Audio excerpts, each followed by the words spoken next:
Parlare di una ripresa forse è azzardato, ma i dati elaborati dal Sole 24 Ore sulle assunzioni previste nel 2014 almeno danno qualche speranza a chi è alla ricerca di un lavoro.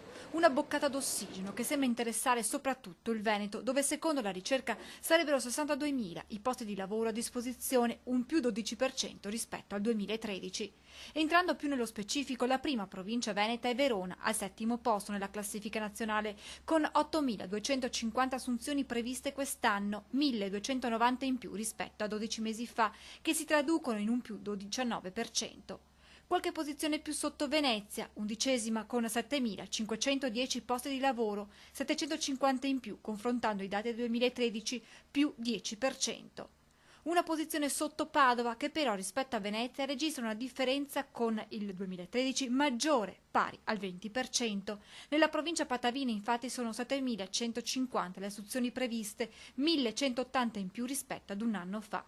Tredicesimo posto per Vicenza, dove a disposizione dei disoccupati ci sarebbero 6.650 posti, 500 in più guardando all'anno scorso con più 8%. La provincia di Treviso si ferma al quindicesimo posto con una variazione percentuale rispetto al 2013 del 13%. Nella Marca si prevedono 6.360 assunzioni, 710 in più.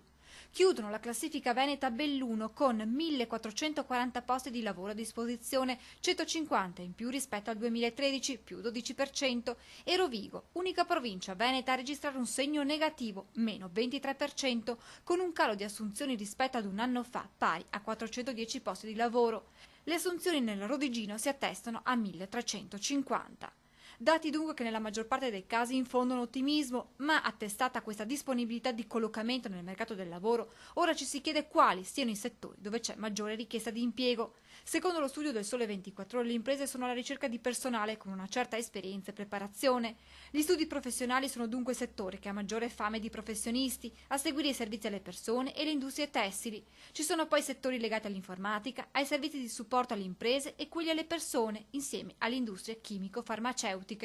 In tutto questo resta però un'incognita legata ai tipi di contratti che potrebbero essere proposti. Le assunzioni, che pur ci sono anche, non è che siamo a quota zero, sono quasi tutte per rapporti di lavoro a tempo determinato o per somministrazione, che la dice lunga sul fatto che le prospettive sono sempre estremamente preoccupanti.